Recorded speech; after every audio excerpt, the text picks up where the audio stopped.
could the most genuinely adorable vehicle you've ever laid eyes on also be the specific, cost-effective solution to some of our most frustrating urban mobility headaches?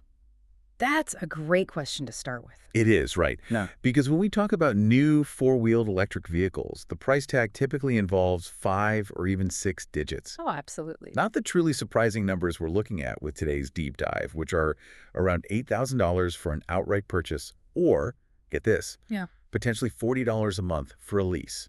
Those figures, I mean, they just sound impossible in the context of the American automotive market. Completely. But they are very real for the vehicle we're analyzing today. And what's fascinating here is that we are talking about a machine that, in just a few short years, has fundamentally shifted the conversation around localized transport overseas. It's more than just a cute face, then. A lot more. It's not just a cute car. It's a strategically designed transportation tool that it uses regulatory nuance to achieve radical accessibility.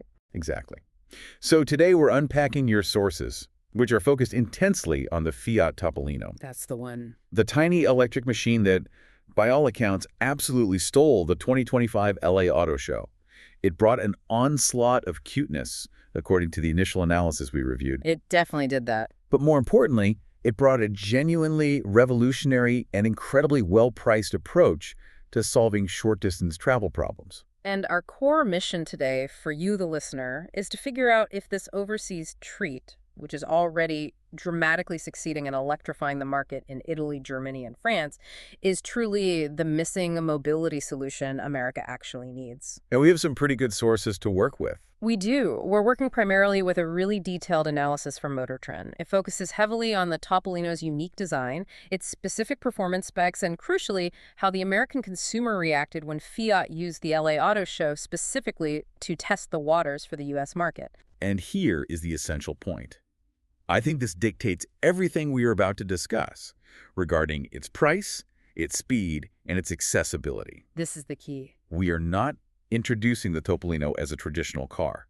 We have to introduce it by its official European regulatory designation, which is a quadricycle. Yes. And that classification isn't just a label, it's the entire intellectual foundation of the vehicle.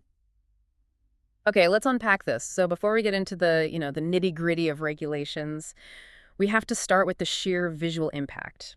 You see this vehicle, and the word adorable is almost impossible to avoid. It's the first word everyone uses. The source material calls it an onslaught of cuteness, and it's completely intentional styling. It's engineered to make you smile. It really is. It doesn't look like anything else on the road, at least not here. Not at all. And Fiat intentionally tapped into a sense of nostalgia. The name itself, Topolino, is Italian for little mouse. Little mouse, okay. And it evokes the original tiny Fiat 500 from way back in the late 1930s. This modern electric Topolino, it manages to hit a sweet spot that combines that whimsical appeal of a classic city car, but it's blended with a very modern, minimalist electric aesthetic. So it's both retro and futuristic at the same time. Exactly. It's been described as a golf cart meets urban chic, and I think that's quite accurate. It's small, it's unthreatening, and it's incredibly charming. It's designed to be a functional, stylish accessory to urban living, not some big, aggressive machine.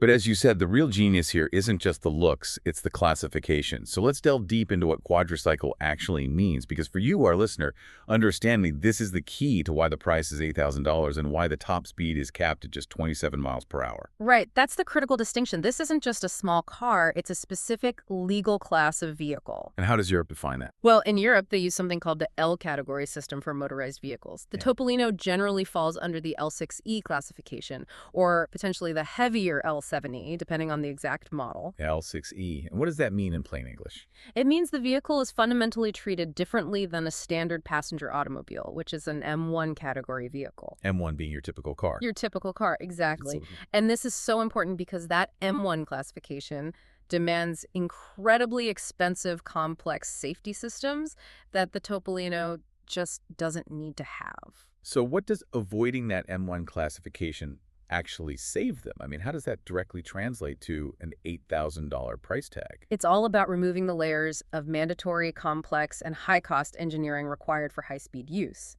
A standard car requires full dynamic crash testing frontal, side, rear, rollover, The works. the whole thing. Yeah. It also requires sophisticated passive safety features like multiple airbags, pre-tensioning seatbelts, advanced lighting systems suitable for high speeds. The Topolino, because it's legally capped at 27 miles per hour, avoids most of those requirements. So no airbags. No airbags. It needs basic structural integrity and functional seatbelts, of course.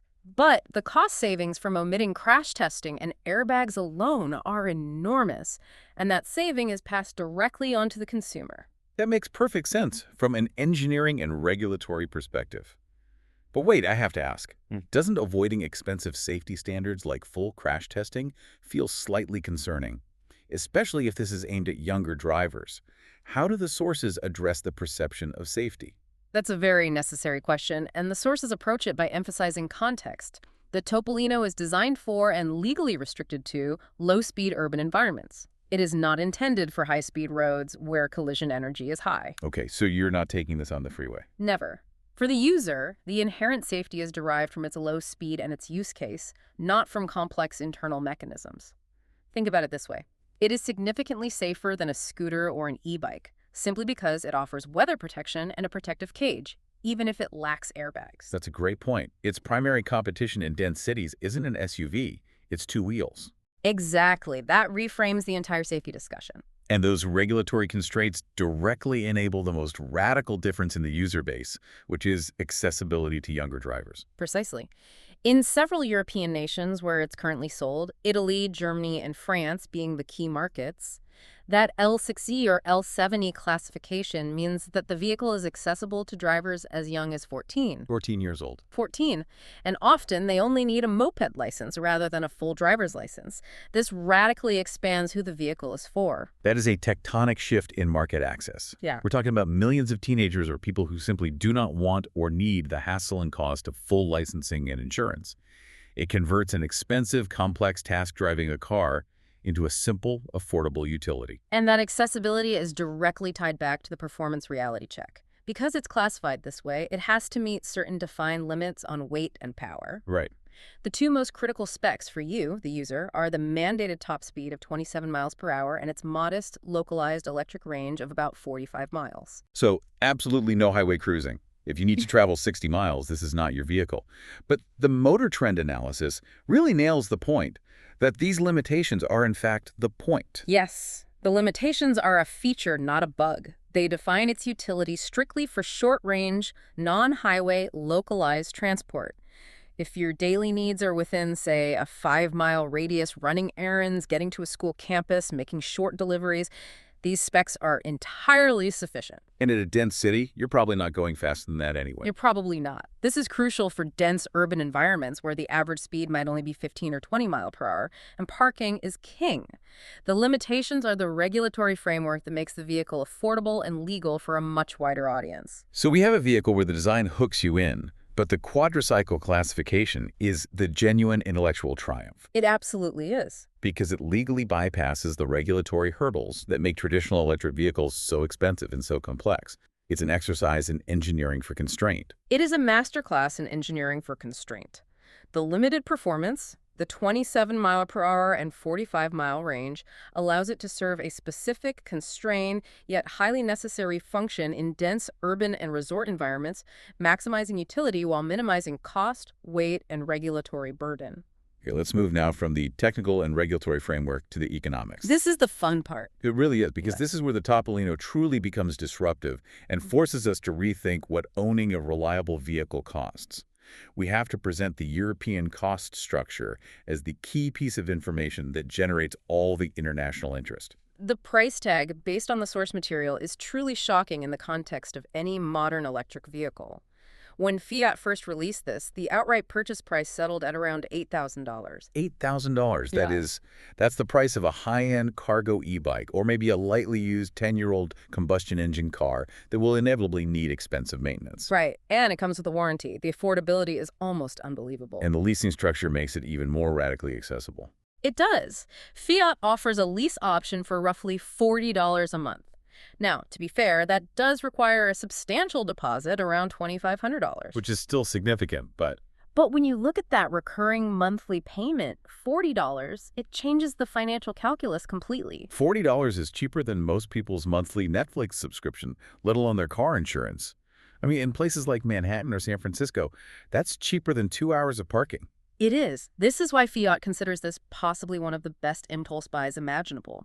It removes the decision from the realm of major life purchases and moves it closer to purchasing a large appliance, like a new washing machine. That's a great way to put it. And to zoom out a bit, that impulse buy capability stems from two factors. First, the regulatory savings we just discussed. Second, the incredibly low operational costs. Right, the cost after you buy it. Since the battery is small and the mechanical components are minimal compared to a standard car, insurance costs are low, maintenance is minimal, no oil changes, very few moving parts, and the energy consumption is negligible. So this is not competing with a Toyota Corolla. No, it is competing with the cost of chronic Uber usage or the purchase of a complex, high-maintenance scooter. Let's quickly try to put some numbers on the efficiency, because that's always a big question with EVs. Based on the 45-mile range, and if we assume a small battery pack, probably in the 5.5 to 6 kilowatt-hour range given its performance, what are we talking about in terms of energy cost? Okay, so assuming an average U.S. electricity price of about 17 cents per kilowatt hour, charging that 6 kilowatt-hour battery from empty to full would cost you just over $1. $1. For $1, you get 45 miles of range. That's a cost per mile of about 2.2 cents. Now, compare that to a highly efficient gas car getting 30 miles per gallon. You're looking at maybe 12 to 15 cents per mile just for fuel. And that's before maintenance, before oil changes, before anything else. So the financial proposition of the Topolino is just overwhelmingly favorable for localized driving. Overwhelmingly. The economics are undeniable. But right now, for us here in the U.S., it remains an overseas treat. It's officially available only in Italy, Germany, and France.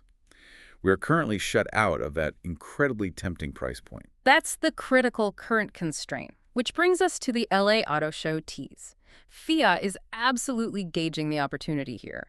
Our sources confirmed that they allowed a handful of lucky dealerships to score display models specifically for the 2025 LA Auto Show. And this wasn't just a friendly outreach thing. This was a calculated strategic move. It raises an important question. What exactly are they measuring by testing the waters at a major U.S. auto show, which is traditionally dominated by massive trucks and SUVs? I think they're measuring three things beyond just smiles. First, the intensity of regional demand, especially in micromobility-friendly states like California or Florida. Sure. Second, the perceived regulatory hurdle. They are likely using the questions they field to gauge how the U.S. market perceives the difference between this and a standard car and what safety expectations they might have to overcome. And Third, they are subtly signaling to regulators that there is a viable market niche for vehicles positioned below the traditional low-speed vehicle, or LSV, category. And if we look at the U.S. demand signal cited in the source material, the emotional response was a resounding yes. It was. The LA Auto Show crowd really wants one. The intense interest, the wide smiles, and the sheer volume of questions suggest that the extreme affordability and novelty cut through the typical American preference for size and power. People weren't laughing at it. They were asking where to buy it. Exactly. It's important to remember that people aren't seeing this as a replacement for their cross-country road trip vehicle. They see it as a perfect utility tool. The fact that the source confirms plenty of folks would happily park one on their driveway or their porch shows that the American consumer recognizes the utility gap it fills. What gap is that exactly? It solves a specific nagging problem. Short trips are often inefficient, expensive, and difficult to park for, and the Topolino is purpose-built to eliminate that waste. Let's pivot now to the practical details of ownership, starting with the mechanics of power. If this is an EV, our listeners are immediately thinking about complicated charging infrastructure, which has been a major barrier to adoption. But the Topolino is intentionally simple in this regard. The simplicity here is one of its greatest design achievements. It really is, because it directly tackles one of the biggest psychological hurdles of EV ownership: range anxiety and infrastructure installation. The fear of not finding a charger or having to spend thousands on a home setup. Exactly. The Topolino requires almost nothing beyond what every home or office already has. So detail the specific charging requirements for us. It's remarkably simple. Charging is as simple as plugging it straight into a standard 110-volt outlet. Just a normal plug in the wall. Just a normal plug. This is massive. In the EV world, we call this level 1 charging, and it's often dismissed as too slow for large battery vehicles like a Tesla or a Hummer EV. But for the Topolino's small battery pack, it's ideal. You don't need a special level 2 charger installation, which can cost thousands of dollars, nor do you need complex electrical upgrades to your garage. I find the source's analogy so helpful here. It's like you're juicing up a toaster. It is. That immediately makes the technology approachable. It demystifies EV ownership entirely. And what are the implications of that for, say, renters? The implications for accessibility are profound. Someone renting an apartment on a city street without a dedicated garage can, in theory, run an extension cord from their window or park close to an outdoor outlet. It removes the entire infrastructure barrier for the younger, making EV adoption possible for renters and those in dense housing where installing heavy-duty chargers is just impossible. That's a helpful analogy, but running a cord across your driveway or sidewalk does raise some practical concerns. Does the source material discuss the logistics of charging in dense urban settings, where street parking is the norm and outlets are scarce? That is the ongoing challenge for all EVs, but the Topolino handles it better than standard ones precisely because its range requirement is so low. Right, you don't need a full charge every single night. Exactly. And while Fiat hasn't given an exact full charge time on 110V, given our estimates of a 6 kilowatt battery, charging from near empty to full takes about 8 to 10 hours overnight. It's a set it and forget it scenario. You plug it in when you get home, it's ready in the morning. You don't need rapid charging because the daily usage is limited, and the battery is small enough to be topped off quickly and easily from domestic power. Okay, so the charging is simple. Now let's talk about the interior. A vehicle this tiny usually sacrifices all utility for size. But the Topolino is surprisingly clever in how it maximizes its limited space, confirming its role as a short-haul utility device. It is strictly designed for 2 people, and that limitation allows the engineers to optimize the rest of the volume. Because it's a quadricycle, it's not meant for hauling massive loads, but it is highly optimized for short errands, shopping, and leisure activities. And they achieve this with a surprising storage hack that emphasizes prioritizing accessible forward storage over a dedicated trunk. That's the key philosophical choice they made. The engineers realized that for short errands, people want quick access to their items. They don't want to get out and open a trunk. So the passenger footwell is intentionally designed to hold cargo. The passenger's footwell. Yes, it's specifically sized to fit items like a picnic basket, a couple of bags of groceries, or beach bags. This utilizes volume that would typically be unused legroom in a larger car, repurposing it for essential, immediate, short-trip cargo. So why choose the footwell over, say, a tiny dedicated trunk in the rear? What's the design thinking there? Well, it comes down to optimizing the footprint. Adding a trunk, even a small one, typically extends the overall length of the vehicle or requires complex engineering to access the space above the motor and battery. By utilizing the existing passenger area, they keep the length to an absolute minimum. And that's the whole point. That is the vehicle's greatest advantage when it comes to navigating narrow streets and, critically, finding tiny parking spots. It reinforces the idea that this vehicle is for people and their immediate gear, not bulk logistics. And beyond the interior, the exterior utility is also crucial for those specific applications. Thinking about beach towns or resorts. Absolutely. The source highlights a handy rear rack.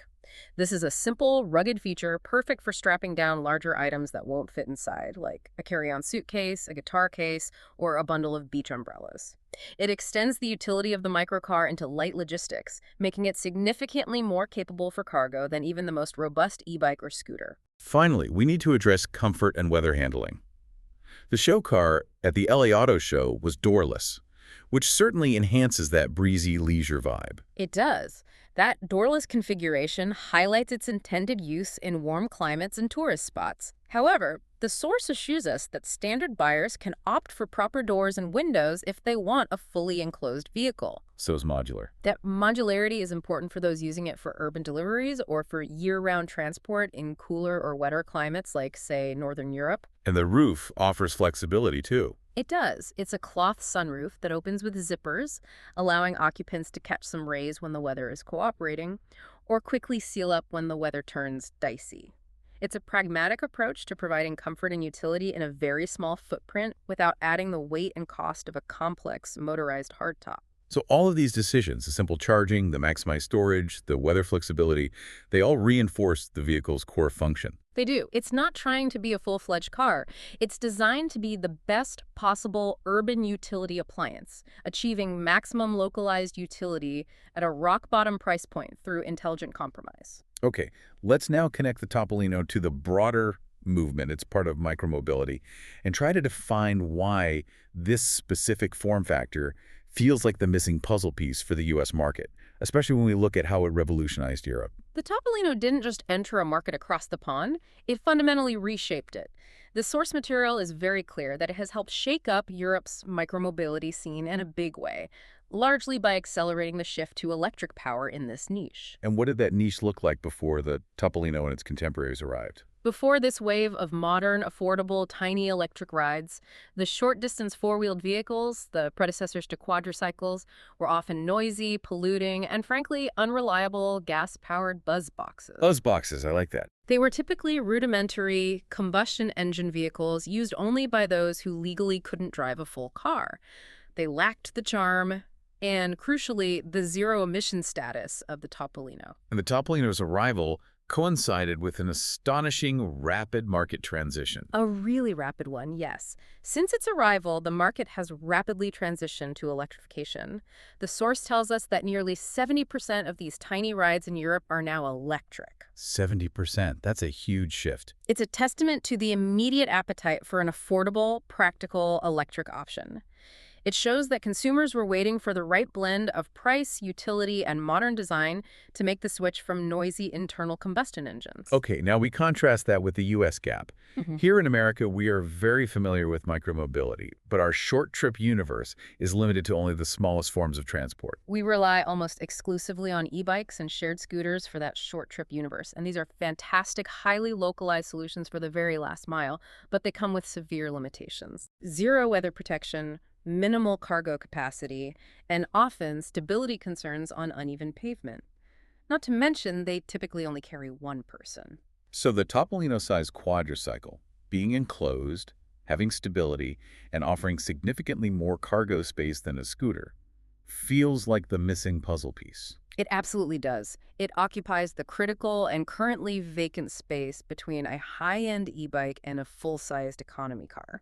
So if we connect this to the bigger picture, The Topolino fills the need for people who require weather protection, security for their goods, and passenger capacity, but still don't need the speed, the range, or, critically, the expense of a standard automobile. you can see it being used for a school run. It's the perfect size for carrying a child to school, keeping your weekly groceries dry during a rainstorm, and maneuvering into extremely tight urban parking spots. Let's detail some more of those specific practical applications where the Topolino truly makes sense for a potential U.S. market, focusing on that problem-solving aspect. Well, the core utility is simple. High-frequency, low-distance tasks.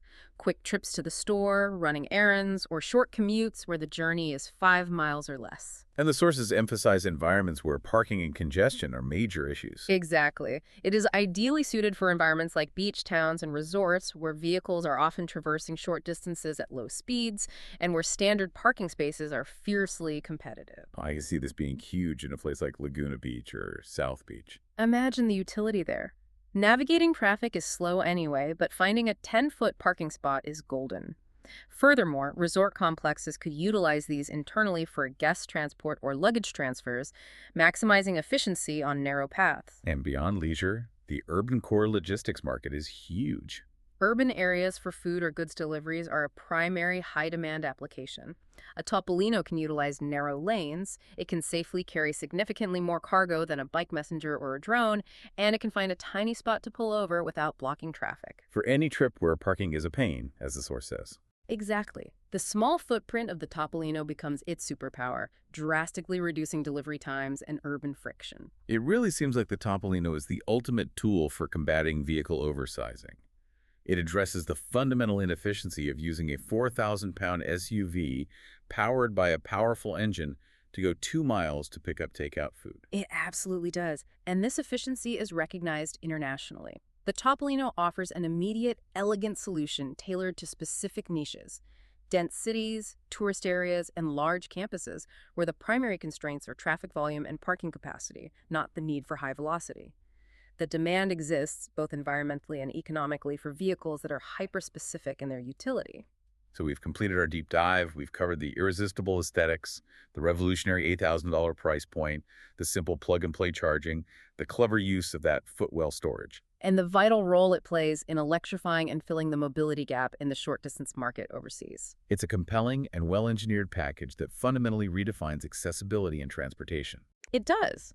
Low cost, minimal infrastructure requirement, and a broad user base access thanks to its European classification that minimizes regulatory costs. But the core tension remains the transferability of that success to the U.S. market. We saw intense U.S. market interest at the LA Auto Show, and the need exists here. We have chronic parking problems, growing urban delivery needs, and countless beach towns that would be perfect for this vehicle. But despite the clear demand signal and the perfect utility, it remains an overseas treat, held back by the sheer regulatory distance between the European quadricycle classification, that L6E, L7E category, and existing U.S. motor vehicle safety and licensing standards. And this is where we need to spend a little extra time because this tension is critical. The U.S. does have a classification for low-speed vehicles that seems almost perfectly aligned with the Topolino specifications, but with some crucial differences. Right. We're talking about the U.S. low-speed vehicle, or LSV, classification. Tell us about that. That's right. The LSV class in the U.S. is the closest analog to a European quadricycle. An LSV is federally defined as a four-wheeled vehicle whose maximum speed is greater than 20 miles per hour, but not greater than 25 miles per hour. 25 miles per hour. That's the cap. It must adhere to certain safety standards like lights, reflectors, mirrors, and seat belts, but it avoids the full, expensive crash testing mandates of standard cars. Okay, but the Topolino's top speed is 27 miles per hour. That 2-mile-per-hour difference seems almost insignificant, but legally, it's a canyon, isn't it? Does that mean the Topolino, as it's currently engineered, fails to qualify for the LSV exemption? It does, as is. Fiat would have to deliberately detune it to 25 mile per hour less for the U.S. market. But that minor speed difference is also a challenge because the European quadricycle classification allows for slightly higher speeds. So they'd be sacrificing performance just to fit our rules. They would. And furthermore, U.S. LSVs often have strict limitations on where they can be driven, usually only on roads with posted speed limits of 35 miles per hour or less, and this varies state by state, creating a very confusing patchwork of legality. So even if Fiat successfully detuned the vehicle to 25 miles per hour and met all the minor LSV safety requirements, which would likely slightly increase the price point, they would still be selling a vehicle whose utility is heavily restricted by state and local laws. Exactly. That could be a real problem for consumers who bought it expecting full urban access. Precisely. They are caught between two bad options. Either they bring it over as is, where it would immediately be classified as a standard motor vehicle subject to all the expensive crash testing and safety mandates, which would destroy the $8,000 price point. It would probably double or triple the price. At least. Or they detune it to 25 miles per hour to qualify as an LSV, which keeps the price low but severely restricts its use on U.S. streets, potentially limiting its market to just golf communities or very specific resort areas. That brings us to our final provocative thought, something for you, the listener, to mull over and explore further. The Topolino is currently successful overseas because its category allows drivers as young as 14, and it avoids major safety costs. And if this vehicle were to come to the U.S., it would face that critical regulatory choice. So the question is this: would it succeed because of its undeniable $8,000 price point and utility, assuming a U.S. version could be squeezed into the existing low-speed vehicle framework by sacrificing 2 miles per hour? Or would the necessary costs incurred to meet even the minimal U.S. LSV regulations, combined with strict domestic licensing and road restrictions placed on LSVs, ultimately prevent the Topolino from filling the dynamic urban micromobility gap it was so brilliantly designed to solve? It's a tension between utility and regulation that will determine if America ever gets its hands on this lovable little machine.